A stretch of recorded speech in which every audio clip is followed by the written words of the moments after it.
Começa agora o programa Consumo em Pauta. Apresentação da jornalista Ângela Crespo.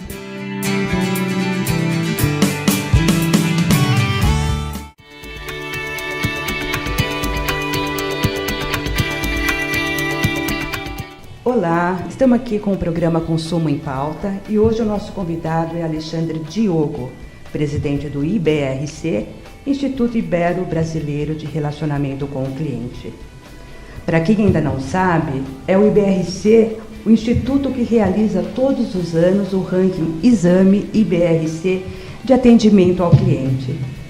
E o Alexandre está aqui justamente para conversar com a gente sobre as relações de atendimento entre empresas e consumidor. Obrigado, Alexandre, pela tua presença, por aceitar o nosso convite. E eu queria primeiro que você me falasse um pouquinho sobre o IBRC, porque hoje ele já está além fronteiras, né? Verdade. Ângela, eu que agradeço, é um prazer estar aqui. Esse convite muito nos honra, queria dar cumprimentar os ouvintes da Rádio Mega, é uma satisfação para a gente estar aqui.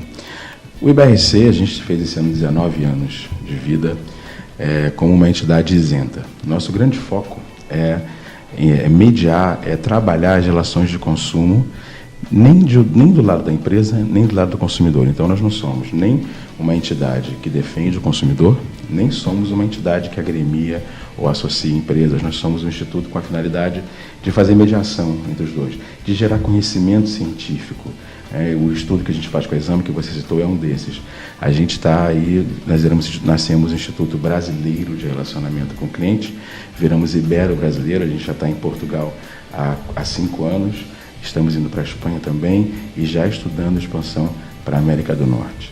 Então, em breve, quem sabe, um Instituto Global. Poxa, que legal, que aí você tem uma visão também de relacionamento no mundo que dá para trazer para o Brasil, essas experiências que você vai adquirindo na Europa e na América. Sem dúvida. No ano passado... São bem diferentes. É muito diferente.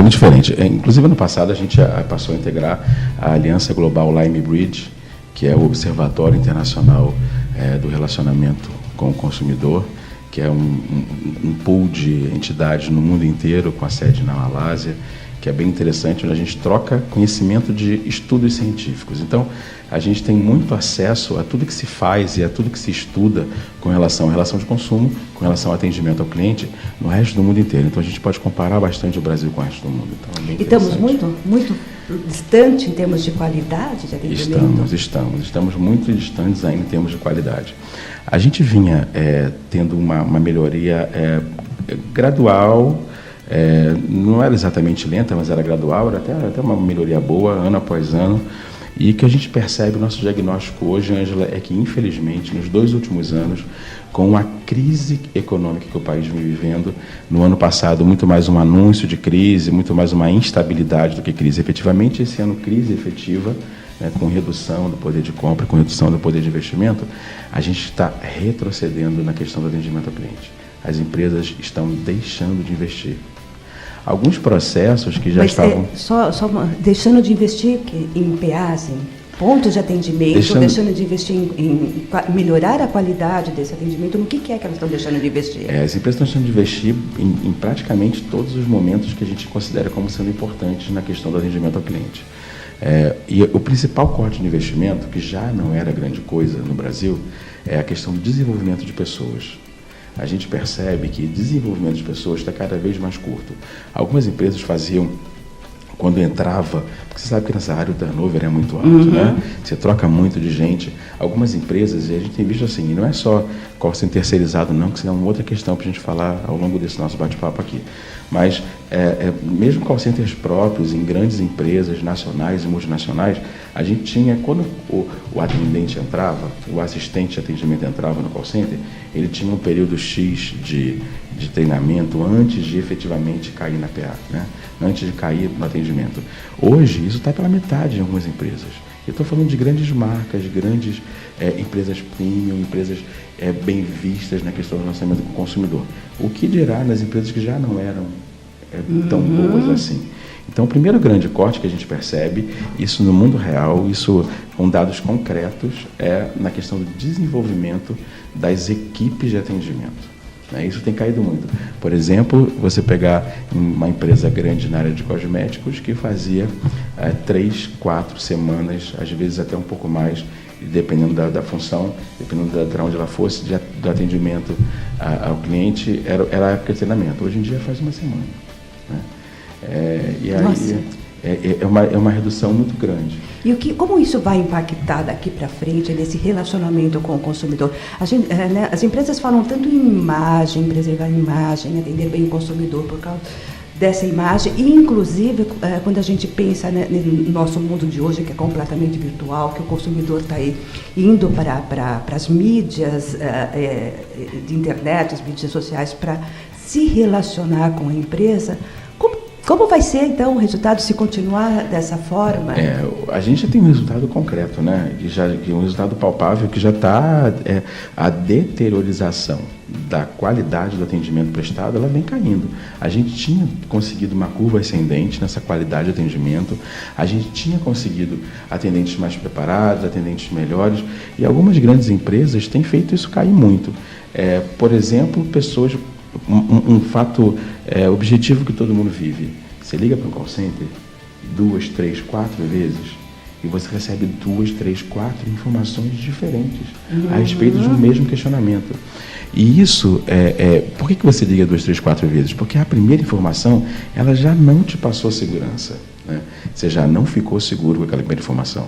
É o famoso segunda opinião de quando você vai ao médico. Porque quem vai ao médico e se sente atendido, acolhido pelo médico, não vai pedir segunda opinião. Tá. Quando a empatia, a confiança é estabelecida, você não vai pedir segunda opinião.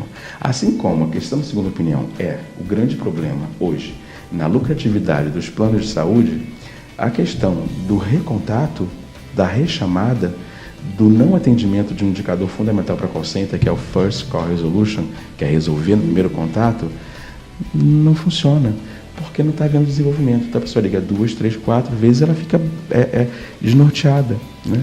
E aí ela liga 2, 3, 4 vezes, recebendo uma resposta diferente a cada vez, ela tem que buscar um outro caminho, porque ela sabe que ali não... E aí o que acontece? Acontece que ela vai para a mídia social, ela vai para os sites que moderam reclamações, ela vai, ainda não vai muito para o consumidor.gov, infelizmente, o consumidor.gov ainda está devagar, ainda está lento, até por uma questão de estratégia mesmo do governo, né? de não inflar muito para não conseguir atender, mas aí ela vai para a mídia, aí ela vai, enfim, gerar vários problemas e causar danos à reputação da organização, né? Então, isso para mim está muito claro que a gente está vivendo um momento de retrocesso. Eu não diagnostico que a gente está retrocedendo. Estamos vivendo um momento de retrocesso, que eu acho que temos que acender uma luz vermelha, amarela já passou, foi o ano passado. Temos que acender uma luz. Inclusive, esse foi o mote da revista Exame, do ranking da nossa Coexame no passado. Sim. O foco não foi nenhuma empresa em específico, foi todo mundo reduziu a sua qualidade. Todo mundo, e não foi só na questão, aumentamos o nível de exigência do consumidor, foi mais que isso. Aumentamos o nível de exigência do consumidor, mas em contrapartida a qualidade de atendimento caiu. Coisas que estavam consolidadas, tempo de espera, que era uma coisa que você não tinha mais problema.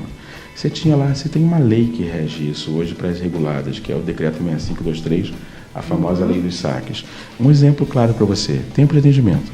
O tempo de atendimento é de 1 minuto, para você esperar para ser atendido.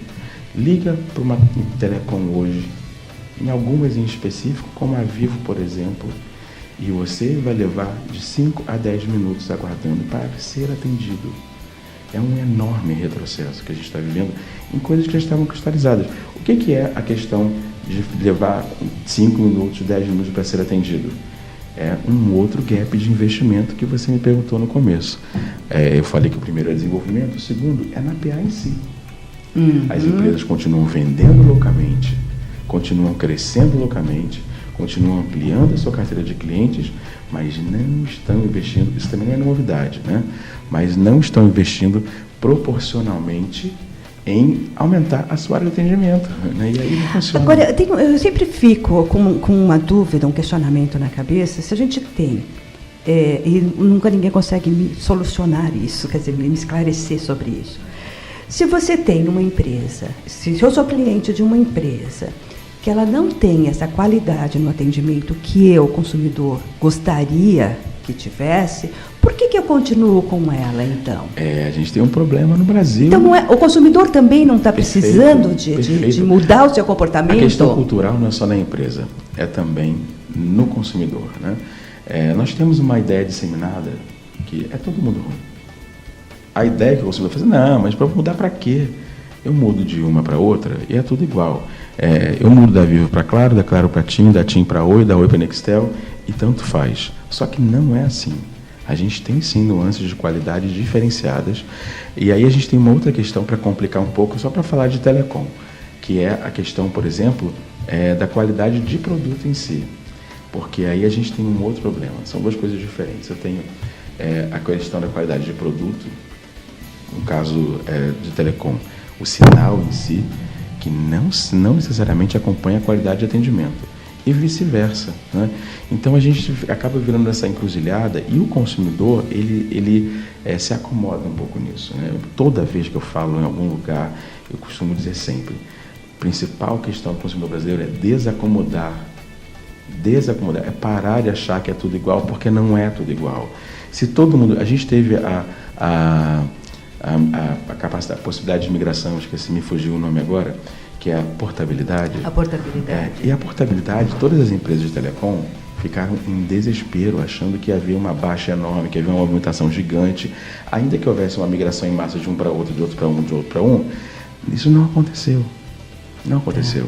A portabilidade, ela passou despercebida, né? Em nada. Todas as portabilidades em plano de saúde, em financiamento bancário, que é uma coisa extremamente relevante. Financiamento bancário é uma ferramenta maravilhosa para negociar sua dívida.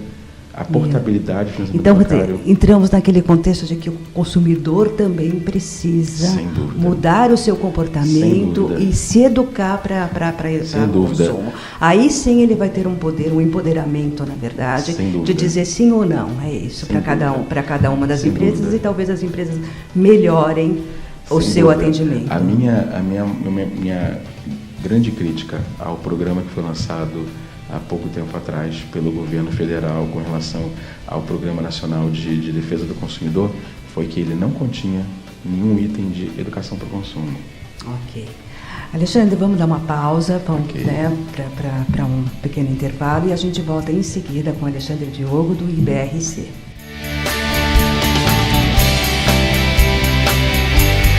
Estamos de volta com o programa Consumo em Pauta. A apresentação da jornalista Ângela Crespo.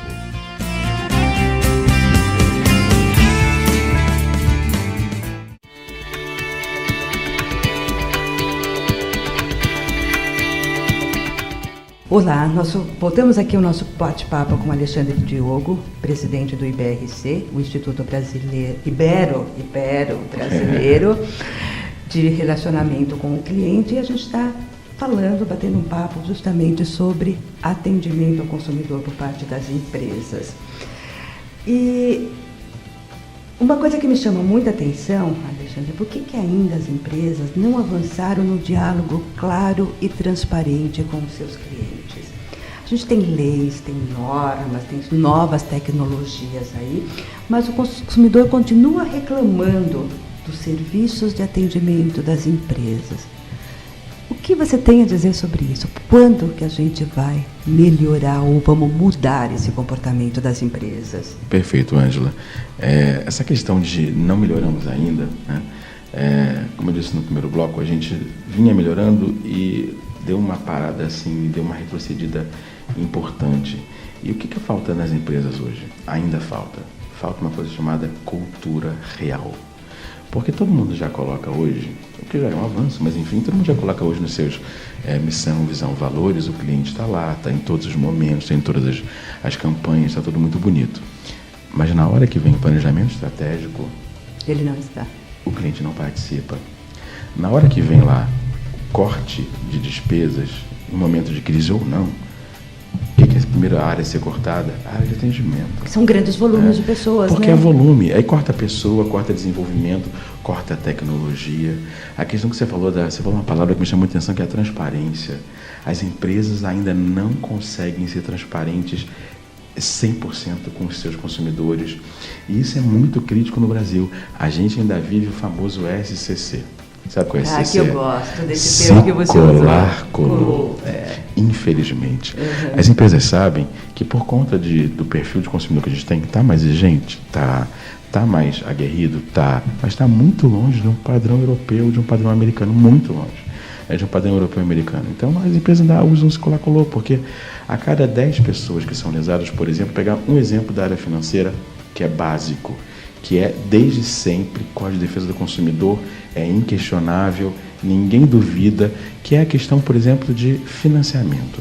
Se eu faço um financiamento e eu quero quitar previamente esse financiamento, o desconto tem que ser proporcional. Isso não existe no Brasil. Não existe. Vários acórdãos têm dito aí a questão da tabela price como legal. E a gente não continua não vendo isso. Outra coisa, cobrança indevida. Está escrito no Código de Defesa do Consumidor. Tem que ser pago em dobro. Cobrança indevida tem que ser devolvida em dobro. Desde que tenha sido paga. Desde que tenha sido paga. Claro. Se cobrou, foi paga, tem que devolver em dobro. Desde quando você consegue ver isso? A gente tem um outro exemplo aí muito forte, né? Por exemplo, você compra um carro que dá defeito, quem consegue trocar o carro, né? É verdade. Pro resto da vida você vai passar anos. E tem mais, e a justiça ainda exige que você mantenha, você tem que manter o bem. Isso. Aí você fica 3, 4 anos com um carro que não funciona, com um carro que te dá problema, com um carro que coloca a vida da tua família em risco, a tua vida da tua família em risco, por conta dessa dificuldade. Então, a transparência das empresas ainda não existe dentro do que deveria existir. Temos melhorado bastante coisa, mas está muito longe da realidade. E por que isso? Qual é a origem disso? É a falta real de cultura. Eu convivo muito de perto, né, como você bem sabe, Ângela, com muitos executivos de primeiro escalão das principais empresas desse país.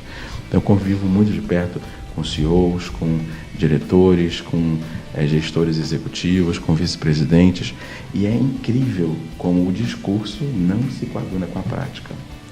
O IBRC é chamado muitas e muitas vezes por muitas e muitas empresas para compor. Eu pessoalmente componho alguns conselhos de administração, alguns de mais diretorias executivas, alguns comitês executivos, principalmente em questões de planejamento estratégico. Em alguns até há obrigatoriedade pela CVM de haver, dependendo um consultor especializado em consumo. E eu tenho participado muito. A gente é chamado para moderar planejamento estratégico, para moderar reuniões de comitê executivo, e é incrível a dificuldade de efetivamente garantir o assento do cliente naquela reunião. De garantir a visão do cliente, o quanto que eu tenho que investir naquilo, o quanto que eu tenho que colocar no planejamento estratégico, o quanto que eu tenho que, na hora de canetar a coisa, de sair o dinheiro do bolso, o quanto eu vou pensar efetivamente no consumidor ou não. Ou a gente vai fazer coisas do tipo, o ideal é fazermos essa estrutura dessa forma, e não estou falando só de atendimento não, isso começa antes, no planejamento de produto, né? Eu tenho que ele fazer... também não participa, né? Não participa. Não participa. Então eu vou lá e desenho. A gente tem o risco de isso gerar esse problema no consumidor, porque ele não vai entender isso direito. Vamos assumir esse risco. O que eu ouço de vamos assumir esse risco é uma coisa incrível. Agora, você citou aí que nós estamos muito atrás do que acontece na Europa. O que tem de diferente na Europa que a gente ainda não colocou aqui? Perfeito. Claro que você tem um cidadão mais educado, né? Dúvida. Mais detentor, mais conhecedor dos seus direitos e deveres, né? Isso eu acho que é um ponto fundamental, né? A gente percebe muito que na Europa, nos Estados Unidos também, mas eu acho que na Europa é até mais forte do que nos Estados Unidos, a questão de relacionamento, a relação de consumo, ela é tratada como uma questão de obviedade. Isso é uma coisa óbvia, uma questão de cidadania. As empresas e os consumidores, tanto de um lado quanto do outro, entendem. A gente tem alguns países mais latinos que estão um pouco diferentes, os graus são diferentes. Se você for olhar os países nórdicos, se for olhar a França, se você for olhar a Itália, a Espanha e Portugal, é um pouco diferente, mas de uma forma geral a média está muito acima da média brasileira. E por que isso? Primeiro, por uma questão de cultura efetiva, cultura de respeito e cidadania. No Brasil, às vezes, falta essa noção de respeito e cidadania. A gente efetivamente mete a mão no bolso do consumidor, a gente desrespeita o consumidor de forma ultrajante, sem nenhum pudor. sem nenhum pudor. Várias empresas fazem isso e vão depois fazer um discurso lindo e botar suas coisas lá que ama o consumidor, que respeita o cliente, e muitas vezes isso não acontece. É a primeira coisa. Eu acho que uma segunda coisa, aí para partir um pouco para uma questão mais técnica, a gente hoje vive um problema no Brasil que a gente não consegue fazer a virada de chave na matriz de relacionamento. Hoje o Brasil... Sair do telefone. Sair do telefone. E aí, quando eu estou falando lá que temos que sair do telefone, aí a gente vê um órgão regulador, como a ANS, botar em consulta pública, porque a gente sabe que às vezes coloca em consulta pública apenas para constar, porque faz consulta pública e não aceita nenhuma das sugestões que foram dadas, colocar em consulta pública retrocessos como obrigatoriedade de atendimento presencial. Isso é um retrocesso gigantesco. E aí a empresa diz para mim assim, olha aí, você está vendo? Como é que eu vou investir em outras matrizes de atendimento se eu tenho o meu órgão regulador me obrigando a fazer atendimento presencial? E aí a ANS vem dizer assim, não, mas a gente está copiando o Anatel, que fez isso, acabou de fazer na nova diretrizes nacionais aí de atendimento de telecomunicações e funcionou bem. Primeiro que a diferença é muito grande, porque a Anatel, as empresas de telefonia, elas já têm loja. O óbvio é fazer a loja que vende também atender. E aí é a equivalência dos canais, né? Se eu vendo para aquele canal, eu também tenho que atender para aquele canal. Quando eu estou falando em saúde, isso é tão complexo, porque quem vende é um corretor, é um terceiro. A gente tem essa figura interposta aí por lei entre a empresa de saúde e o seu consumidor, e o seu usuário, né? Então é muito complicado. Mas a matriz de relacionamento, ela tem que mudar no Brasil. A gente tem que mudar essa matriz de relacionamento. As empresas têm que entender isso. E é até uma questão de inteligência, porque é uma questão de custo, né?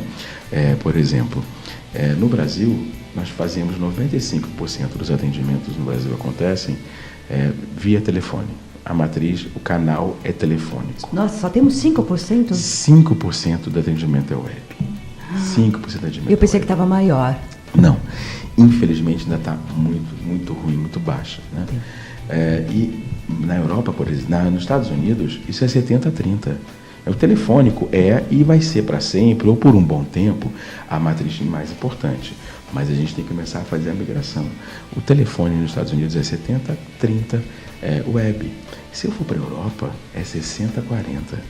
40% dos atendimentos, dos relacionamentos na Europa são feitos via web. Aí alguém pode dizer assim, não, mas isso é cultura latina. Mas tudo bem, pode até dizer que é cultura latina. Mas também não é uma cultura de uma geração. Nós fomos habituados a querer esse relacionamento via telefone. Eu vejo, por exemplo, o meu filho, que está com 19 anos, que nunca faz nunca vai buscar um atendimento na empresa via telefone. Ele vai pelas mídias sociais. Não vai mudar com relação à geração? Perfeito. A questão toda é que a gente não está se preparando para isso e está gerando um gap cultural já. Porque a geração Z, a geração Y, né, agora a Z, sei lá o que vem agora depois disso, né? Acabou o alfabeto, né? Começa com a A de novo. Começa lá de novo. Ela se choca muito com a geração que está hoje ocupando os cargos de diretoria e de primeiro escalão, que é o baby boomer ainda, né? Que é a geração X, né, no máximo. E que não tem a matriz web como sua preferência. Mas o que acontece é que a matriz web, ela hoje é utilizada por todo mundo. Não é só a geração Y e a geração Z que fazem isso, né? O que está acontecendo é que a gente está descredibilizando o canal web no Brasil, que é muito grave. Já tentou, Ângela, entrar no site de uma empresa, pegar o Fale Conosco e mandar uma mensagem? Quantas vezes você recebeu a mensagem de retorno? Olha, eu posso dizer para você que eu recebi bastante, mas que demorou muito, demorou. Pois é. A gente tem uma estatística hoje, só considerando as empresas que a gente ranqueia para exame, porque a gente publica as 100 finalistas, mas a gente trabalha com mais de 500 empresas, né? Que são as empresas citadas. E publica só as 100 finalistas, mas são mais de 500. Hoje, a gente tem uma taxa de não retorno a mensagens enviadas de quase 40%, não retorno, zero, quase 40%. E o que eu chamo de não retorno? eu espero por 10 dias, porque depois de 10 dias, se eu fosse a empresa, eu tinha vergonha de responder de volta. Mas eles respondem, né? Depois de 10 dias. Tinha vergonha de responder de volta. Teve um caso de uma companhia aérea que foi muito engraçado. A gente fez uma interação, né, de cliente oculto, uma interação de auditoria, que era uma interação de tempo real, praticamente tempo real. A gente falou assim, olha, eu vou embarcar amanhã com o meu cachorro e eu queria entender como é que funciona, eu não consegui ver isso ainda, como é que funciona a questão de grade, o tamanho dele é tal, é assim, assim, assim. Qual é o procedimento para eu ver isso? E a gente mandou via Fale Conosco. 19 dias depois a gente recebeu uma mensagem. Muito obrigado pela sua postagem. E o procedimento é esse. Bom, eu já embarquei, já voltei, o cachorro já morreu. E é inaceitável. Então a gente tem 40% de taxa de não retorno. A gente tem das 60% que retornam, o nosso prazo de retorno é de 3 dias, tá? É o prazo oficial, porque a gente não tirou isso da nossa cabeça. Pesquisa, o consumidor disse que o máximo que ele aguarda é de 3 dias úteis. Então, em 3 dias úteis, dos 60% que responderam, com a tolerância de até 10 dias, que a gente avalia, depois a gente dá como perdida, né? Como não retorno. Desses 60% que responderam, quase a metade, praticamente a metade, não cumpriu o prazo de 3 dias. Nossa. Quase a metade. E aí o que acontece? A gente está criando um gap que me preocupa no Brasil. Nós estamos descredibilizando o canal web. E aí mesmo geração, eu tenho visto, no Bahia tem um monte de gente de geração Y e geração Z, né? Aquela garotada que fica lá, que trabalha com a gente. Eu vejo garotada, 19, 20 da idade do seu filho, que tem um problema efetivo com a sua operadora de celular, porque é o que ele mais usa, né? Tem um problema efetivo com a sua operadora de celular que não consegue atendimento na web, né? E aí a gente tem, uma outra questão, mas eu não sei se vai dar para a gente falar nesse bloco, é a questão das mídias sociais, que é um capítulo à parte. Vamos falar no próximo bloco, a gente vai dar uma paradinha aqui. Estamos com o Alexandre Diogo, do IBRC, e daqui a pouquinho a gente volta.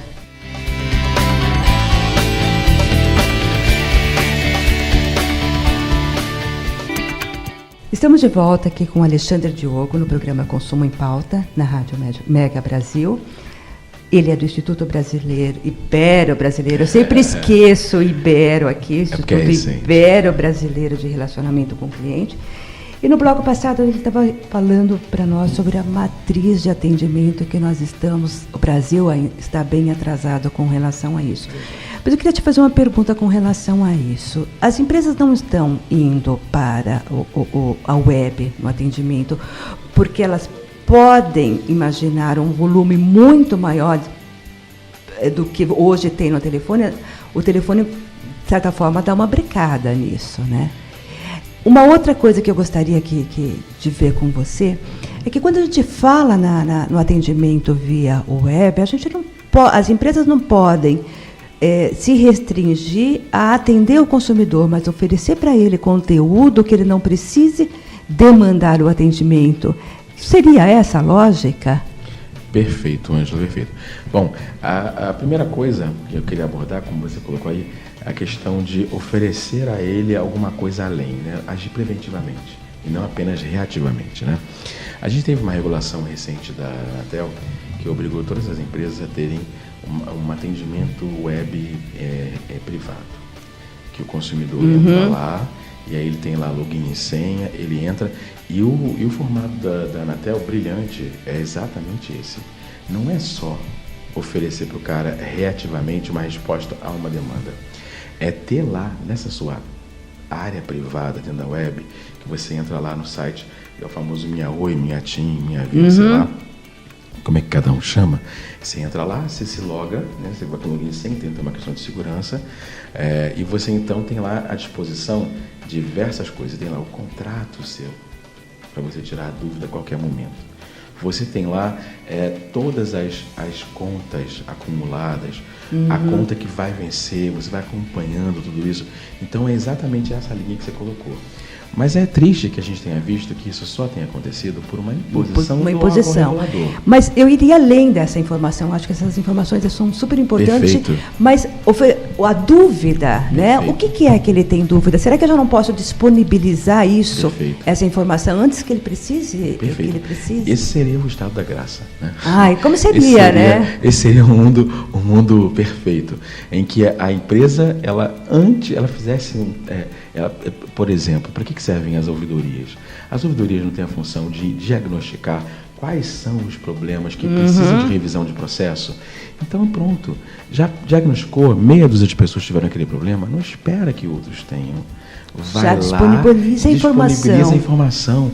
E esse talvez seja o estado da arte da transparência, que a gente falou no ano passado, né? Então você está cobertíssima de razão, é brilhante esse raciocínio, mas aí a gente pensa, será que as empresas estão dispostas a investir nisso? Não estão. Tendo como base aquilo que você já falou, que o atendimento, a área de atendimento, a área de relacionamento, ela acaba sempre sendo privada de investimentos, né, de verbas. E agora, mais do que nunca. Né? Você quer um exemplo? A própria questão da Anatel, né, da obrigatoriedade da Anatel, nós fizemos um teste recente, assim que foi lançado isso. Esse teste foi feito para o Bom Dia Brasil, foi veiculado no Bom Dia Brasil, e uma boa parte do que era obrigatório ainda não estava no ar. Vamos fazer um próximo teste agora, quando vai fazer 8 meses no ar, nós vamos fazer um novo teste, porque as empresas disseram que não tiveram tempo, embora isso tenha sido anunciado com 1 ano de antecedência, né? Mas não tiveram tempo, não conseguiram se adequar. Nem o obrigatório está sendo cumprido. Que dirá o proativo, né? Que dirá o agregar valor para o seu consumidor. E as empresas, voltando à questão da cultura, ainda não entenderam que isso é diferencial competitivo, que isso, agregar valor para o seu consumidor, é um diferencial competitivo.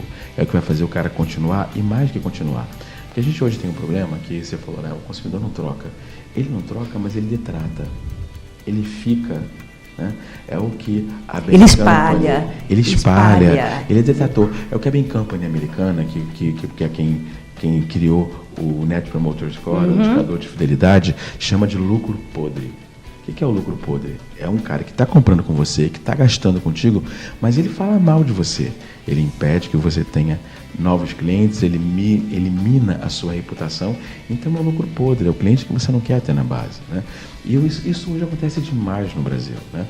Junto com o se colar colou, mais o lucro podre, a gente tem aí uma equação bombástica, né? Porque não se agrega valor, né? Seria a transparência máxima de você ter questões, por exemplo, você acabou de lançar uma questão, acabou de fazer uma modificação num produto ou num serviço, e você se comunicar com o seu consumidor, né? Dizer para ele, olha aqui, via web, explicar, enfim. Né? Isso eu bato nessa tecla, na verdade, desde lá do meu tempo de coluna de advogado de defesa do Jornal da Tarde, que vinha aquelas respostas completamente genéricas, resolvia o problema e acabou, e não acrescentava nenhuma informação para o consumidor, para que o outro que estivesse lendo aquilo pudesse dizer, não, então o caminho é esse. E hoje você tem um caminho muito melhor, que é o web para fazer isso. E aí, Ângela, vai com uma crítica aos seus colegas jornalistas responsáveis por comunicação corporativa. Eu quero chegar nisso. Mas pode falar. Uma das perguntas que eu queria te fazer é justamente essa.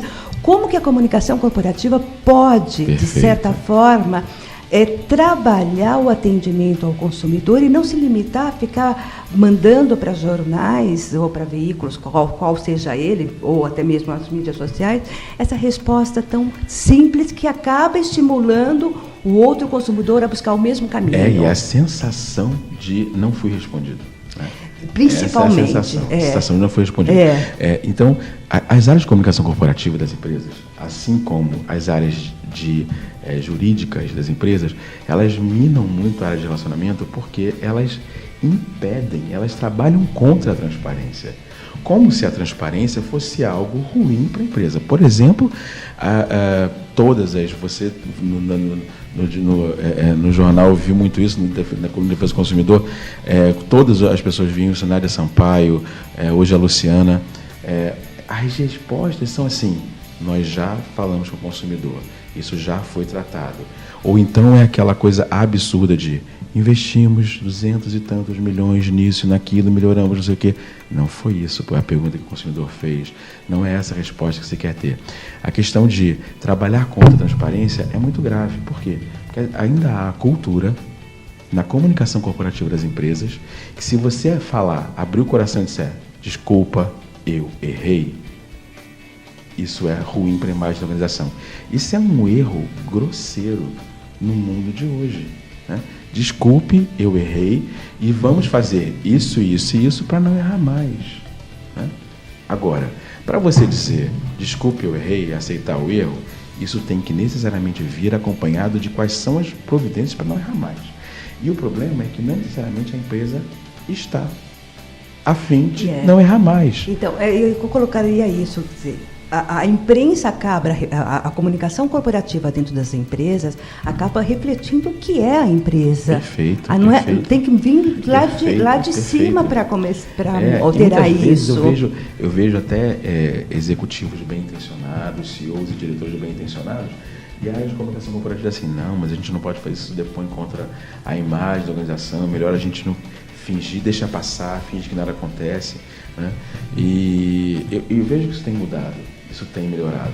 Mas eu tinha falado que o grande parceiro nessa questão de não ser transparente tem sido as áreas jurídicas, porque os jurídicos sempre vêm com aquele discurso, não vamos abrir precedente.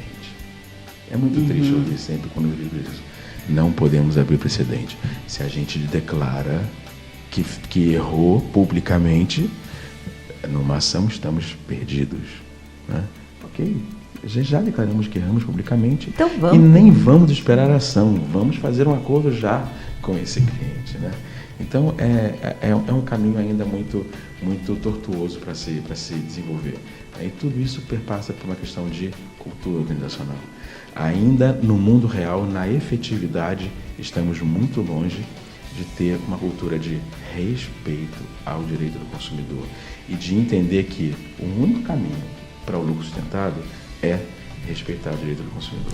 Eu não colocaria respeitar o direito do consumidor, mas respeitar o cidadão, né? A gente, né, o cidadão, lembra a relação dos pilares lá da Europa, a respeito e cidadania, não tem né? como A gente, né, não há esse respeito ao cidadão. E o que eu sinto nesse também período todo aí que eu estou vivenciando essa área de relacionamento, porque no final de tudo eu trabalho com relacionamento também. E o consumidor me deixa isso muito irritada, porque o consumidor não adquiriu essa cultura também de querer ser respeitado.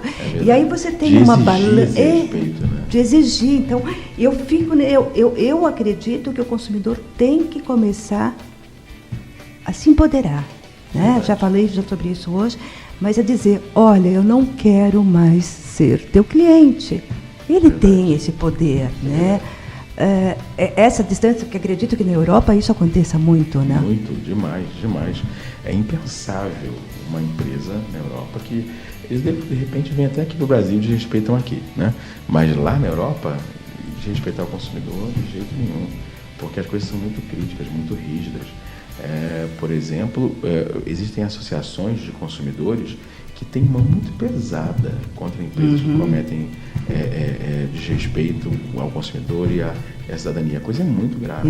Aqui também não evoluímos nisso, não em entidades que estejam fortes. Não evoluímos. Entidades fortes na Europa, que estão presentes no Brasil, não tem nem um décimo do poder efetivo. Talvez porque o consumidor não as empodere. O consumidor não as deixa ser representados, né? Não são representados por elas. Então, ou seja, voltamos à ideia de cidadania, exatamente, que é como um todo, né? Exatamente. Cidadania é isso. Tem que entender que a empresa não vai mudar sua cultura por conta própria. É o consumidor quem tem que exigir isso. E aí, vamos entrar então com a comunicação corporativa também. Remodelar essa comunicação corporativa, principalmente o grupo que atua com relação ao atendimento ao consumidor, para que comece o profissional de comunicação corporativa, ele tem que estar mais por dentro desse papel que ele tem.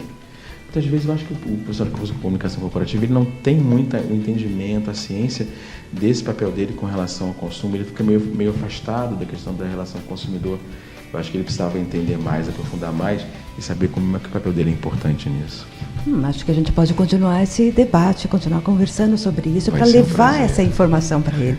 Alexandre, agradeço muito a tua presença aqui. Foi muito bom o papo, acho que bem esclarecedor, pelo menos para mim foi incrível. Acho você uma pessoa incrível com relação a entendimento dessas áreas de conflito. Só queria te perguntar uma coisa, quando que sai o próximo ranking Exame BRC? Está no forno. A gente está vivendo forno. aí, a revista Exame está numa reformulação grande, né? A editora abriu numa reformulação grande, né? Mas deve sair no período de sempre, final de julho, início de agosto. Tá bom. Obrigada. Tá? Eu que agradeço. Um prazer. Contem sempre com a gente. Terminamos aqui a nossa entrevista com o Alexandre Diogo, do Instituto Ibero-Brasileiro de Relacionamento com o Consumidor. Acertei, né? Uma hora eu acerto. E esperamos um dia retornar para continuarmos papos com relação ao atendimento e comunicação corporativa na área de atendimento ao Muito consumidor. bom. Conte conosco e espero que eu traga boas notícias. Obrigada, Alexandre.